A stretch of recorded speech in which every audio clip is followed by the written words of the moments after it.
Magandang araw mga kaibigan. Ito may magandang development tungkol sa petisyon na isinampa ni Atty. Vic Rodriguez at Congressman Ungab sa Supreme Court, yung constitutionality ng 2025 GAA. Ito may post ang SMNI News 49 minutes ago. Sabi niya, Korte Suprema inilabas na ang mga mahahalagang isyu na tatalakayin para sa oral argument versus 2025 national budget sa April 1, 2025 via Margot Gonzalez. Ito, mayroong advisory. Ipinos ng SMNI ang official document from Supreme Court, permado ng Clerk of Court ng Korte Suprema. Basahin natin itong advisory tungkol sa issue.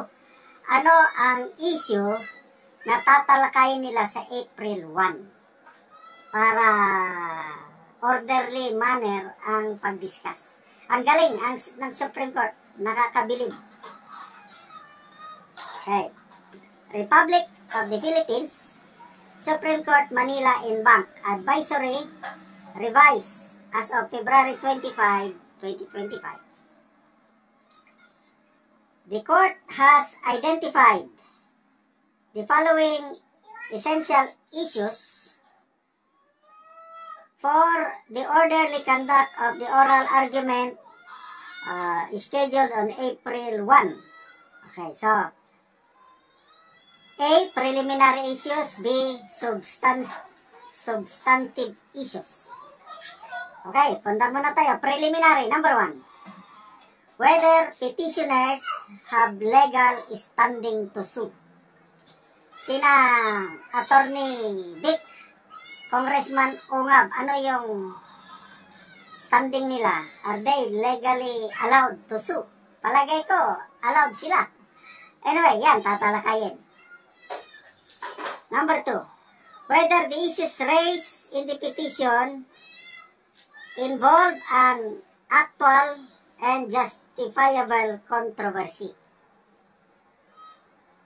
Palagay ko naman, controversial yung issue dahil budget ng buong Pilipinas. Anyway, tatalakayin pa rin. Whether petitioners' direct resort to the Supreme Court is proper. So, kailangan bang idaan mo na sa Regional Trial Court? O diretso na sa Supreme Court? Okay?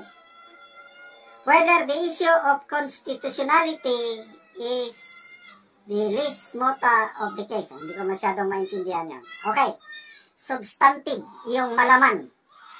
Ito yung malaking discussion.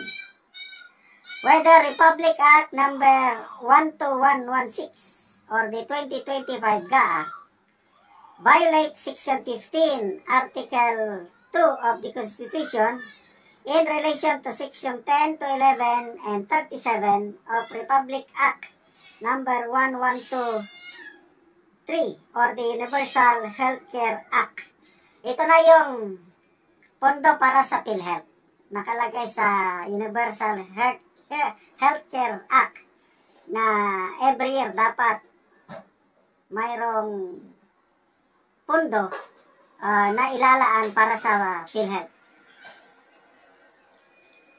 Number 2, whether 2025 GAA, which increased the budget of the Senate and the House of Representatives, violates Section 25(1), Article 6 of the Constitution, which prescribes the increase of appropriations recommended by the President through the National Expenditure Program.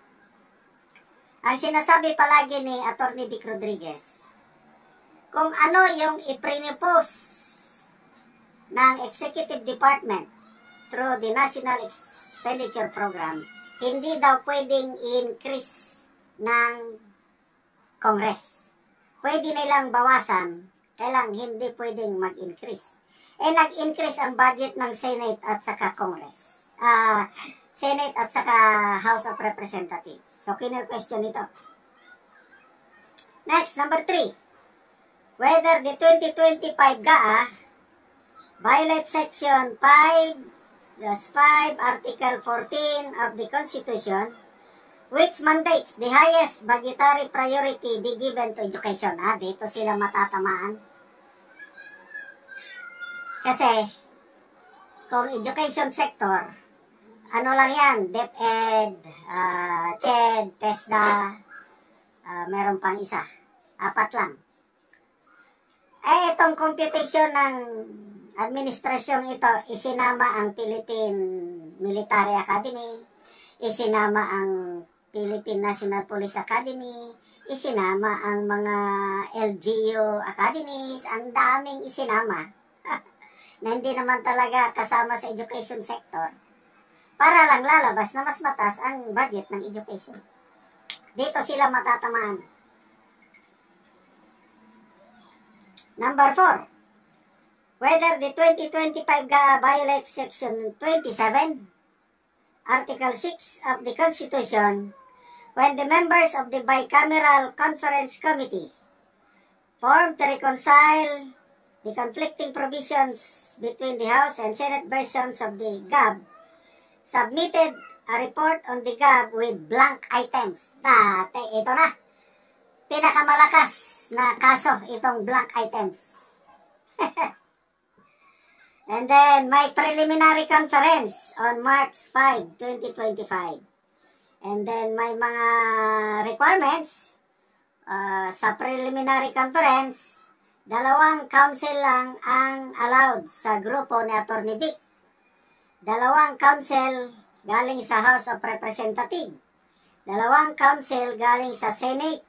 2 council galing sa Office of the Solicitor General. Naku, 6 na council. Dami. Dadalawa lang yung grupo ni Atty. Vic. Kaya lang, no problem. Kayang-kaya nila yan. And then, ito na nga, permado. By authority of the court. I think Marife Cuevas, Clerk of Court. So, salamat po, Supreme Court. Saludo kami sa inyo. Talagang gumugulong ang kaso. Good luck po, Atty. Vic Rodriguez and kung sino man yung abogado nga kasama sa preliminary conference. And then, I'm sure live ito, mapapanood natin on April 1. Mga kaibigan, salamat sa inyong palaging panonood. Nakakatulong po kayo